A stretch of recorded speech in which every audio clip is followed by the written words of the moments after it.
Easy isn't lazy. I'll say it again. Easy isn't lazy. Making things easy, having an easy life doesn't mean you're lazy. Maybe the ultimate leadership hack is figuring out how to simplify things, how to reduce and remove the friction in things. And yet, again and again, we seem bound and determined to try to make it harder than it needs to be. Why is that? Why do we make things harder? Where does that come from? Why do we overcomplicate things? I think a lot of us are worried about getting it right. We're worried about screwing things up. We have fears about things that make us overcomplicate and screw things up. Well, let me tell you a story. I had a client team some years ago, and they wanted to be a scaling up company, right? They read the book. First, the CEO read the book, or an investor recommended it. Then the CEO read the book. Then he had the team read the book. They're all like, "It's great. This is great. We want to be a company like this." So they hired me, and I came in, and they had big goals for the company. They were going to go on an acquisition growth strategy, and they had essentially a SaaS service in the HR space. And they had already begun to do some acquisitions. They're like, "We love this. We want to be a scaling up company." And then we went to implement things like the daily huddle and to tune up the weekly meetings. And all of a sudden, people resisted. And there's a whole variety of resistance to it. And the CEO struggled with what to do with the resistance. The first resistance was around the daily huddle. The feedback on the daily huddle is, "Listen, I'm right in the middle of my work.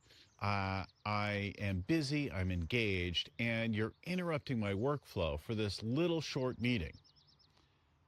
So there are a couple of things going on there. One, the leader struggled with like being insistent or being willing to be uh, clear and unwavering in their commitment to being a scaling up company.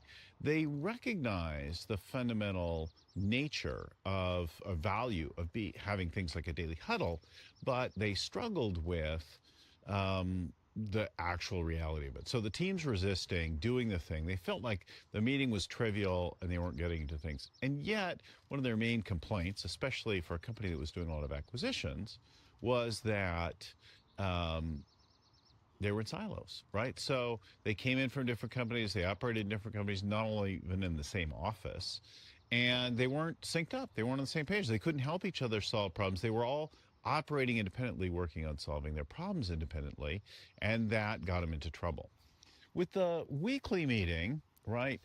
We call our meeting the 4D weekly meeting, and we go into some basic things there to get on track and to follow and execute on the 13-week quarterly plan. It's pretty simple. It's pretty straightforward. You can add things to it to make it your own, but the team resisted the basic structures of it and wanted to change everything about it. Each of them having a different idea about some meeting or something that they'd done somewhere before in some other team or at some other point that they'd learned. And so they argued over terminology and agendas, and all sorts of other details like the timing of that. Each of them worrying about getting it right. Meanwhile, they're not progressing on their quarterly priorities, right? They're not advancing things. They're getting stuck in different areas. So they're resisting the weekly meeting and operating in silos, and they're resisting the structures of the weekly meeting. They're resisting the daily meeting for the interruption. They're resisting the weekly meeting for the structures of it, each of them wanting to get it right in different ways. And ultimately, the whole thing's going off, right? The book, our work lays it out pretty basic. Don't overcomplicate it, right? This makes a huge difference. Let's find the essential nature of a thing. What's the rhythm that needs to happen to operate your business well, to keep on the same page? And let's learn from other companies and what works and do that consistently again and again and again. That's great execution. That makes for a great meeting. So we want to do away with this, or we want to just deal with our desire that's rooted in fear, our tendency, maybe, not the desire so much, rooted in fear about getting it right and screwing things up, and trust a proven process, trust a coach, trust your advisor, trust what so many companies before you have done. Put in the basic things like the weekly meeting, the daily huddles. Do it with the intention of the design, even if you add a little flavor to it, but set aside all that like angsting and worrying about getting it right and doing that kind of thing, and embrace easy, right? Take the struggle out of things. If you notice that any of the things like the quarterly theme is making you crazy, well, let's get to the heart of it. Let's figure out what is the intention of it. Let's make it easy. Let's make everything really easy. Let's make the customer interaction easy. Let's make the way you work easy, all of your processes. Let's make our vendor relationships easy. Let's make our employee relationships easy. Let's follow predictable things around the day, week, month, quarter, year.